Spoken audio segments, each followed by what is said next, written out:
Hi, everyone. So I just wanted to get together with some guys that I've been having some great conversations with about leadership.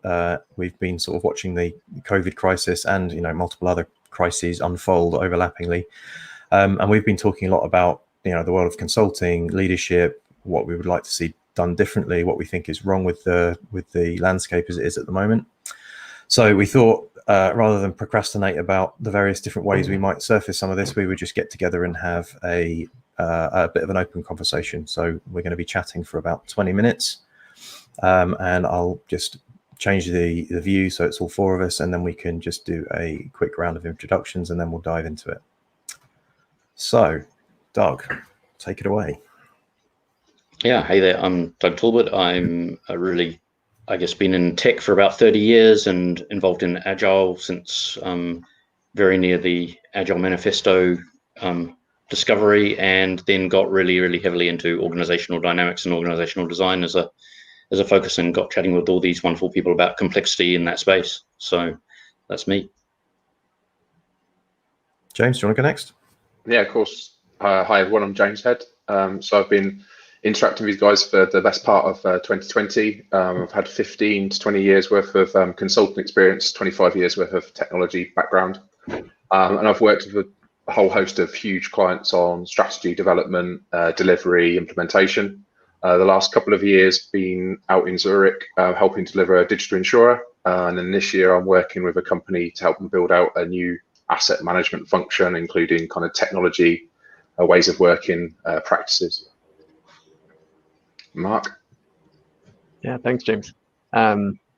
So Mark McCoy, started my career off in finance before founding a company and then moving into strategy consulting and venture development with a particular focus on large-scale systems change. And recently spent the better part of a year and a half deep in a research sabbatical looking at developmental psychology and complexity theory and its applications to organizations and large-scale systems. Great. I suppose I should probably do an intro as well, shouldn't I? I'm Ben Ford. I'm the founder of Commando Development. So I've been in technology for about 10-15 years. Done the whole kind of gamut from programming to DevOps. And it's almost like moving down Maslow's hierarchy of needs, where you find that you get good at programming, and then you can't deliver stuff because you don't have a way to release software. And then you realize that there's this whole layer of people and complexity underneath that. And when I realized that my previous career of that I spent 4 years in the Royal Marines actually taught me quite a lot about communications. And so I started Commando Development to try and translate some of those best practices for the tech industry. So what we're going to do now is Doug is going to sort of lead us off with some sort of questions that we'll just we'll just orbit around those questions and see where we go, right? Yeah, totally. So so I guess the place I wanted to start was kind of describing what we think the background of the world is at the moment that's causing dysfunction in consultancy, in leadership, and in organizations. And I've seen a lot of memes around this, but I think the one that's got a lot of sort of airtime at the moment is the fourth industrial revolution, and maybe TIFA or something as a shorter way of saying it for the conversation. But I fundamentally, for me, this fourth industrial revolution is just people trying to describe the fact that the pace of change is really high at the moment, and that most organizations are struggling to stay relevant and up with their competitors, and they've got new competitors coming in from particularly from the tech space, and all of the disruptors and the unicorns and the like, and that's making people quite on edge, nervous, and they're often reacting rather than and being reactive rather than proactive about the way that they change their organizations and operate as leaders. So I wanted each of you maybe to give your thoughts on what's the world that we're in at the moment, and what do you think the kind of fourth industrial revolution means, and or what you see the key contexts that's forcing the paradigms in leadership that we're seeing at the moment. So maybe back to you, Ben, and let Sure. you kick Yeah. off. So yeah, I've observed some of what you just said as well. So I think we've always lived in a complex world. Tech is relatively new industry. A good phrase that I've heard is exponentiation. So it kind of started off slow. The impact was maybe a bit muted, and then in recent years there's just been a proliferation of the ability to build quicker and quicker, and therefore disrupt smaller and smaller niches. So I think what's happening in sort of traditional, in every sphere of industry really, is that you get the ability to now build something quicker, cheaper, built on the shoulders of giants. 10 years ago, you would have started a company, you probably would have needed sort of 50 grand for hardware and hosting and all that kind of stuff. And now you can literally start for nothing, and you can build something. You can build an MVP over a weekend with no code tools. So that means that niches are much easier to address, and it means that you can basically, as somebody wanting to take a bite out of an incumbent now, you can start much more lightweight, and that means that the incumbents really have no hope of covering all of their surface area. And I think what that makes them do is it makes them try and jump from one thing to another. They don't really have like a strong strategy, most of them, unless they're Amazon or Google, who are defending their niche or building new ones. Those are the ones that are really succeeding. So your average bank or probably large insurance companies, I'm sure James can weigh in on, they've got no idea how to bring this speed of execution into their organization, and that causes a lot of friction. That speed of execution, would you give Fourth Industrial Revolution to that title to that, or do you think it means something else when people are using that term? And then we'll pass to James. That's a good question. I kind of do think it's what allows the new revolution to happen, right? It's the Industrial Revolution was enabled by the ability for people to build factories and get people in one place and leverage the workforce.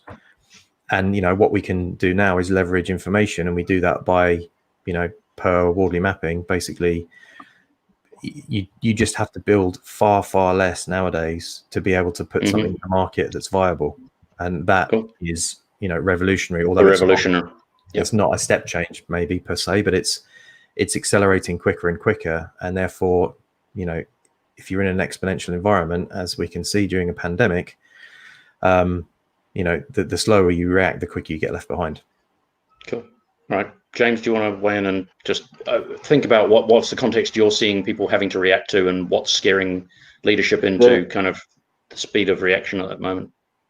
Yeah, so I think with a lot of the larger incumbents that I work with, that you kind of get different types of reactions. So some of them in more kind of traditional legacy organizations that still have healthy capital flows and still kind of believe they're going to be around for 50 or 100 years time, actually they're still a little bit relaxed and maybe a little bit naive to some of the acceleration and the exponential growth of new technologies that are going around the outside of them.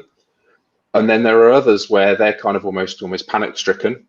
So they kind of react in kind of one or two ways really. So some of it's around cutting cost and cutting back on research and development, and kind of almost all the opposite of the things that they actually really need to be doing. Or they attempt to kind of copy. So this is where you sort of hear execs talk about, well, can someone make us like Amazon, or can someone make us like Netflix, or whoever the kind of latest darling. Yeah, exactly. Whoever the latest darling of the tech world is. And they kind of fundamentally miss that there's like a whole context around some of these business models and how some of these companies are formed and how they're able to build out technologies and teams and working practices at such pace. And a lot of big companies just lack that awareness, right? Because they've kind of grown big and heavy and fat over tens, if not hundreds of years. And it's really, really difficult to then reinvent those massive oil tanker companies to be something more kind of lean or agile or more technically proficient. So it kind of really, like everything, it all depends on the context and depends on the leadership of those companies. So I was lucky enough to work with one large reinsurer who was actually willing to start practicing how it might reinvent itself, and it took the approach of essentially incubating small digital native companies starting out, and chose to give them enough breathing space and enough of their own kind of funding so they go off and experiment and build essentially like the model of some of the tech incumbents, but without the overall bureaucracy of the organization. But obviously there's different ways you can approach the problem, and some are going to be successful and some are not so. All right, well, let's talk about that one as a how as soon as we've had Mark's thoughts there. So you've come from more of a investigating complexity space, Mark. What do you think this fourth industrial revolution is? Does it exist? Or what do you think is affecting most organizations at the moment to make them act the way they are? Yes, I think maybe to add a slightly different and additional layer to this would be to say, if we step back and think about sort of the fourth industrial revolution as being step 4. The first was steam, then we had electricity, then we had digital. And so you could imagine like what must have been the nature of change when we went from not having steam to then having locomotion and everything else that steam brought. And then similarly with electricity and similarly with digital. Many of us grew up where digital was starting to come online, and we've seen what's happened as digital has taken over. So I think the word revolution, like a lot of terms, can often be overused. But I think in this case, if we are talking about something that is the fourth industrial revolution, which the World Economic Forum would describe as sort of this integration of digital, biological, and physical systems, which we're starting to see as we understand more about humans, how we function in our biology and our psychology. The degree of change that we might be sitting on the precipice of is really significant. I think the reason that seems worthwhile considering to me is if you're a business dealing with the types of disruptions that you might face, if you're only dealing with the disruption of an individual competitor that's pretty similar to you in a lot of respects, that's one kind of disruption. If you're a traditional business dealing with competition in the form of a digital competitor who's going to compete in a fundamentally different way, think what Uber did to taxis, for example, it's just a fundamentally different kind of disruption that you have to deal with. And I think when we talk about something like the fourth industrial revolution, we're talking about disruption that exists at the level of the tectonic plates that are shifting underneath us. So we may see things like political or new political systems, new economic systems, not necessarily in the near term, but perhaps within our lifetimes. And so as a business leader, understanding that like the tectonic plates themselves are moving and shaking and are going to be disruptive, I think that's where we should expect disruption to be just a consistent characteristic of the reality we're living into. So I guess one of the things that I'm seeing here is most of the leaders I watch around the tech industry that I've been watching, they're very much focused on today, next week, the next 3 months. I doubt many of them are thinking or even have a strategic plan or have chatted with the CEO about, or the board, how are we going to deal with economic change over the next 10 years? It's just not on the radar, especially with COVID having hit us. So we're seeing a lot of leaders at the moment, I think, just very much in with the blinkers on, looking at the little bit of road in front of them. And then maybe, James, the kind of way that they're dealing with that is, oh, quick, let's copy someone else. Either I'm going to set up an incubator, so startup style on the right, like those tech companies. I'm sure that'll save my entire Goliath that's sitting next to it, or but I don't see those as great reactions. What's your thoughts? I think it's probably to a certain extent driven by their stakeholders as well, right? So the CTOs will typically report into an impatient CEO who's going to move on to another job, be a CEO of another company in 2 or 3 years' time, and they'll also be driven by shareholders and or institutional investors who will be looking for kind of quarterly earnings. And I think there's a lot of kind of different pressures and interactions that are coming into the leadership community, if you like, and it can be, it can be really, really hard unless you're the founder of a company, when you're kind of acting on behalf of the shareholders, to kind of have that long-term vision in mind, because some of the incentive structure set around leadership just doesn't kind of support it, right? With the exception of, a Steve Jobs or a Jeff Bezos or someone who has like a single-mindedness and has founded and owns that company, and they can drive the company exactly direction they want, sometimes even in spite of what the shareholder reaction might be, right? With someone like Elon Musk. If you take some of those outliers away in the more traditional corporate world, the pressure on leaders from, as I said, the shareholders and their own leadership is quite difficult. I think when we talk about CTOs or CIOs, I find it's still quite staggering given the technological wave that we're going through. There's a lot of big companies still don't have CIOs or CTOs on their senior leadership teams. So they might still even report into the COO or be considered to be kind of quite an operational role inside head of IT, and that's really about managing a set of commodities, be it data centers or in their eyes, the commodity of kind of human resource. So I still think there's a lot of thinking that needs to happen at those highest level companies around where technology is and how it plays a role for them.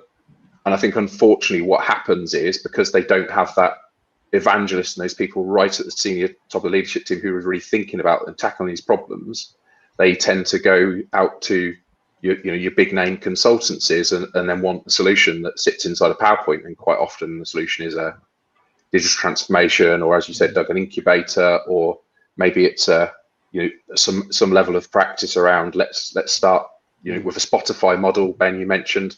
So it's kind of almost copying rather than going through the thinking and the toil it takes to come up with some original and contextual ideas about how you can really transform your business. Yeah. So if we're in this real pressure situation, I mean, maybe Ben, are you seeing that too, that the leaders you're talking to are under huge amounts of pressure to just get something done, and they're just and so it's not their fault that they have to kind of go, okay, what's the company next door doing? Well, if they're doing it and I've got to keep up with them, that's an obvious place to start. So I may as well copy them, and at least then I've got a chance of safety. Are you seeing that kind of pattern, or what's your take on it? Yeah, so I think I can only comment on sort of big incumbents from the world of banking, but I think from that point of view, people are just overwhelmed. I remember chatting to a pretty senior leader at a place I worked before, and I introduced them to a consultancy who I thought had some really useful ideas about teams and teamwork and reacting to complexity. And this guy sort of sat through the sales pitch, which was really well delivered, and I thought made perfect sense. And he said, well, look, this is all great, but my reality is that I'm reactive 17 hours a day. And he thought because it was a fast-paced front office environment, that's just how it was. Right. So I do think that, I think we touched on this a little bit briefly earlier. People are massively struggling with long-term thinking. I mean, partly because of the incentive structure that encourages people to stick around for, basically a few minutes on the geological time frame of a company. Hang around for one or two bonuses and then disappear down the road. But also, it's much, in that environment, you have to show progress, right? And it's much easier to show incremental progress than it is to show, strategic progress. Probably requires several steps backwards, which, if you're being rewarded on a bonus that's coming in 8 months, why would you? I mean, it's not in your interest. So it's almost how like, can we help them? How can we create? I mean, we're not going to change the incentive structures for senior management overnight. No. It's kind of entrenched via the way the boards are operating and via the way the share market is operating. And people expecting returns on their VC funding and the like. Yeah. What do you think we could do to allow some strategic space into an organization? Yeah, so I think James actually touched on it a little bit before. So the idea of having sort of innovation labs, you want the ability to be able to make incremental change sort of at the forefront of technology, right? You want to be able to have things like Lambdas and serverless and DevOps and Kubernetes and all these things that do enable technologists to move quicker. So most banks, or I'm just saying banks as a straw man, but most big companies will have some people within that organization that know about these things, right? They want to use them. They want to be able to move more quickly. And you have to give people that ability, otherwise they become frustrated and they leave, right? So that's the drain on the kind of the brain drain on the low end. The problem is that you have massive kind of BAU estates that you can't just say, oh yeah, we'll take our treasury system and we'll move to continuous delivery like that. So what you have to do, and there's a great book that really kind of digs into almost the physics of this, the social physics of this, is a book called Loon Shots by Safi Bahcall, right? You have to have innovation, you have to have steady state, and on Wardley mapping, the innovation would be the genesis and the steady state would be the commodity. But somehow you have to have a means of value transfer between them. And what Safi calls that is the boundary spanning role. It's the one who sits in the middle, understands the potential utility of something that's coming out of the innovation lab, and can help systemize it and drive it through.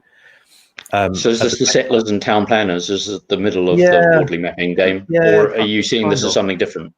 It's slightly different in Loon Shots, but for all intents and purposes, good enough. Like the original was Commandos, Infantry, and Police from Accidental Empires, which is one of the reasons why I call my company Commando Development, because I live in that I love that commando space. Right, come up with something new. I'm not so interested when it's like iterate something steady state and sitting in meetings about optimization. So somebody needs to sit between those two and essentially tell the company when it's time to kill their darlings and replace it with something else, because that's the whole point of having these innovators come in. So it sounds like though you're promoting for this idea of dividing your company into different horizons, as one of the models describes, or evolutionary stages. Do you think that that's going to work for every organization? Because obviously when we come down from banks to say the SMEs and such, like, the cost of running 3 different types of leadership and 3 different styles of organization within inside yourself, and 3 different cultures potentially, to cope with the different evolutionary stages and the kinds of people who thrive in those is pretty high. So yeah, I mean, I don't see much alternative, to be honest, because if you don't do that, then there will be people in your ecosystem who are doing that, and if they're not inside your company, they are taking chunks out of your company. So if you're not finding the next thing, the next thing's going to be overtaking you. And I mean, I'd love to hear what everyone else thinks, but I don't think anyone else want to pitch in way around that. I think one of the things that Ben mentioned is quite interesting. I think it goes a little bit beyond just how you structure the company, but also how the individuals in a company kind of self-identify. Which I find quite interesting, because I don't think I've come across a company that necessarily has gone through like a rigorous assessment of their individuals and said how would they self-identify into those 2 or 3 camps. So as Ben was describing, so there are people who clearly are much more interested in the novel and the new and the kind of experimental, and as Ben said, they're not quite as keen and kind of make those things operational and kind of more functional. And then the people who ultimately would then kind of have to own them and run them over a long period of time. And I think it'd be maybe an interesting thing to discover with some clients, whether actually if you could maybe through a set of interviews identify those people who felt they broke into those camps and then use those around how you deliver products or services. That might be quite an interesting experiment. It's not something I've thought about before. I think things like the three horizons, or I think Gartner call it some sort of bimodal IT, I'm not a massive fan or advocate of, because I just think there's a danger then that you sort of say, well, this is all the shiny new stuff and all the excited people can get off and play this, and then actually all the kind of boring old stuff will kind of leave to rot. And I think that's kind of the wrong approach. So I think ultimately it's kind of about identifying kind of the combination of the people and the systems and processes that deliver the value, and then trying to maybe look at trying to remove some of the legacy and the debt, both technical and kind of, you know, cultural and process debt, and try and give everyone an opportunity to kind of understand and play in some of this new space, and kind of discover new products and services, because you're going to need all of them when they're successful, right? So you can't just leave it to a kind of bunch of like innovators that ultimately need to be built up of a more wider team. Did you want to say anything in this, Mark, or Yeah, I think got a question for the others to throw their weight behind? Yeah, I think what comes up for me as Ben and James were sharing was this notion that as we opened with, leaders are under so much pressure from so many different directions, and like one oversimplified way of thinking about it is they have expectations from the market. So, you know, we talked about the financial expectations and quarterly results. They're under pressure from customers that demand seamless products and services. They're increasingly under pressure from their employees who, you know, as culture development and shaping becomes increasingly popular, employees want to work at places that have great culture. And they're under pressure from the public, scrutinized for the moral or ethical views that they post on social media. They're scrutinized for the impact that they have on the planet and society. And a lot of those pressures compete with one another. Do take one, for example, and it's generally more challenging to run a company in a sustainable or ethical way and make money than it would be to just not focus on, for example, the impact that a company has on climate change. And so in a sense, then market pressures are in competition with public expectations. And so leaders are in the situation of needing to manage competing commitments. And they've got, I don't want to say an infinite number of things that they could focus on, but they're then left with this question of, okay, well, do I focus on innovation directly and build an innovation lab? Do I try to improve my culture or improve flow efficiency? Do I focus on the boring aspects of a company, as James alluded to? And I think one of the phenomenons, and I think it was Ben who said it, but leaders are understandably overwhelmed by all of this. And something Dave Snowden said that's really stuck in my mind is there are no right answers, but there are wrong answers. And I think one of the challenges leaders have is the expectation that they need to find the single right answer. And to James's point, a lot of the conventional consulting firms will show up highlighting that they are experts, that are infallible. They'll do a whole bunch of analysis and hand somebody what amounts to an answer, a single right answer that, while they'll describe it as being flexible, ultimately it's not. And the challenge is, when you're working in a complex environment, there could be multiple approaches that you'd want to take, some of which you'd take in parallel. And that's not the conventional wisdom that's being shared with leaders. So on one hand, you've got this really challenging situation that they're in, and on the other hand, the most prevalent solutions that are available to them are effectively giving them advice and solutions that are incompatible with the reality they face. So I see the most common, brilliantly put, the most common two at the moment seem to be still agility and digital. You know, there's 1,000 variations of agility transformation or agile transformation, and now it's moved into business agility and also digital transformation, and digital transformation seems to be able to mean anything from take a bunch of paper forms and make them into web pages, through to I'm going to change my entire culture to think in a more digital way. But how do we think we can help leaders pick from these or contextualize these? What would you guys be recommending at the moment? Because even just in those two topics, I've seen, hundreds of offerings on both sides, right? Anyone got a thought on that?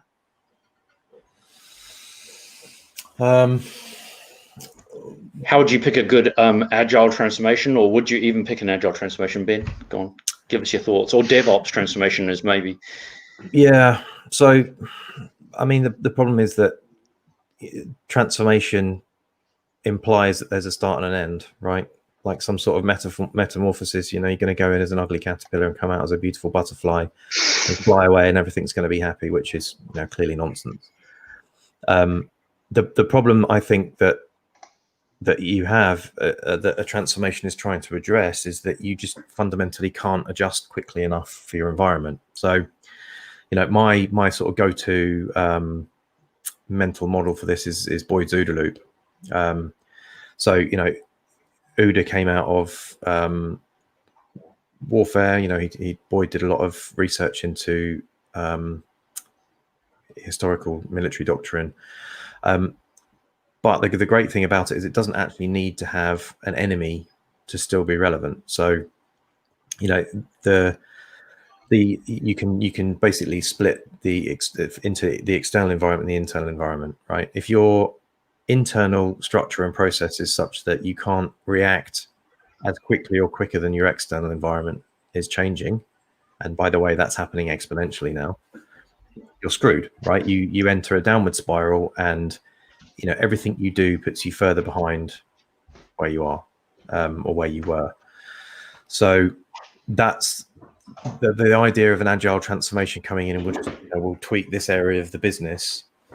I mean, it's just false. It's not ever going to work. What you really need is sort of systems and structures that let that communication flow through the company such that you can react quicker. So it now sounds like you're saying we fundamentally need to be able to bring in adaptability and learning inside the structures of our organization, right? And do you think that's more fundamental to look at across all the horizons we were talking about before, or do you think that's specific to some of those horizons? Because I think that that's a fundamental now for all. Like you almost made the case that it's for all. Yeah. In which case, now we have a model that's going to work in all. Yeah. So okay. So let's take. So here's a good sort of frame to look at it. So efficiency versus effectiveness, right? If you're a big company or a factory, you know what you make, you know who your customers are, the external environment is very steady, then you can afford to be as efficient as possible, right? You can be a cheetah, right? You know exactly where the gazelle are. You just need to go faster than them, and your prey never changes. And then you've got effectiveness, which is, probably closer to what you were talking about with adaptability, right? It's okay. How good are we at sensing the environment? You're right. We might not push widgets out as quickly or as cheaply as other people, but we're ahead of the curve when we come to sensing the change in demand for widgets, and we're ahead of the curve when it comes to making different widgets or moving out of the widget game altogether. And I think that's the fundamental principle behind what we've been talking about is that most companies are just not adaptable at all, right? It takes there's so many underlying conditions for that. There's decision rights and distributed decision making and leadership and mission command and so many different things that you need to have in place to be able to be adaptive. And adaptiveness, trying to have agility without adaptiveness is, well, I just don't think that's going to be effective. So it's really interesting to me that the 3 or 4 things you just mentioned there in terms of mission command and damn, they've gone out of my head already, but they were all specifically aspects of the way leaders operate. Mm. They weren't describing the habits of the individual contributor. Yeah. And I think that for me, that's one of the things I'm seeing is that often people talk about the frozen middle, and they're often trying to describe the middle management. But I don't think it's frozen middle management. I think it's frozen middle systems. It's like that the mechanisms that lock in the way the organization works and affect the lives of every individual contributor are the thing that's kind of the static piece of the organization. And actually what we really need is our C-level to be willing to kind of loosen up those systems and make those systems, or give those systems a chance to adapt. And often those are HR systems, finance systems, innovation models, or structure of the organization, things that are much harder and bigger and long-term to change potentially, or you have to be quite brave to change them in a fast way. Would you agree that it's that kind of layers above? It's not an adaptability of the individual contributor? Yes, I would. I mean, everyone who has a job lives within the context of that organization, right? There's social norms, there's things you're allowed to do, things you're not, things you're going to get fired for, things you have to seek authority before you take a decision. Those kinds of things are very much driven by the system. You could have an exceptional leader go into that system and, in the system where they learned their exceptional leadership skills, they would be an exceptional leader, and you put them into a situation like that and they could fail very quickly. So yes, I definitely agree that you have to have a systems level view of this, because just coming in and thinking you're going to tweak one thing and there's going to be, yes, there'll be a cascade effect, there always is, but you're very unlikely to be able to predict where that cascade is going to go. So a really common one, and maybe James, you can comment on this. I know you've been both had a lot to do with DevOps and like myself. And for me, one of the answers here is, we're going to be really adaptable because we can release every day, and we're just going to put in an amazing CI/CD pipeline, and that'll make us adaptable. But actually, the value stream up to that point is 6 months long, and that's being changed by the DevOps piece. What's your thoughts there? Yeah, absolutely. I think some of it, it's interesting you talk about that frozen middle, because I think there's definitely a piece there around the frozen systems. I think that's dead right, Doug. The other thing I think that a lot of companies fail to do is kind of have enough feedback loops and honesty creation. So if you kind of think about the kind of emperor's new clothes, I think in a lot of big corporates, people can see what's fundamentally wrong, but for cultural reasons or political reasons, or just because it's just too damn hard, these things don't necessarily serve this. And one of the things that I think probably likely does happen inside of smaller companies and more kind of modern technology focused companies is that there's this like brutal honesty around the realities that you face, be it with your technology or with your processes, or be with your people, where people have been very upfront and feel very safe to say, actually, this doesn't work, right? And it's kind of what we've seen in the airline industry and the oil and gas industry, and in some of these cultures where you create a lot more safety for people more willing to kind of pull the cord and say, this isn't working. And then it actually gets to the C-suite. Because I quite often think that sometimes the leadership don't even know this stuff happens, right? If they were able to put a mask on and then come back into the organization somewhere lower around the organization, they'd probably be shocked at some of the things that happen essentially on their behalf or their bequest, things like weekly status reports or monthly status reports, all these things that people probably expend inordinate amounts of time on in order to kind of manage that message to the top. Where if the leadership were to set a real kind of foundational principle inside companies that actually there is safety, you can pull the cord, you can tell us that these things don't work, then I think you'd free up a lot of the systems, the people and the culture to really then invent better ways of doing things, right? Because, I don't know, we've applied Six Sigma and it's not working, but we said we want to apply Six Sigma. So we've got the tick in the box, even though in spite of that, we can see through our organization, it's not the right choice, but the systems isn't built for people to be able to kind of raise the flag, if you like, and say, actually, this isn't working for whatever reason. Cool. Well, so that's called a generative culture, and I highly recommend anyone goes and looks up that stuff, because it's fantastic reading. But absolutely. So and on the generative culture model and our own potential failure here, because Ben's going to have to go back and redub 20 minutes with 40 minutes. But I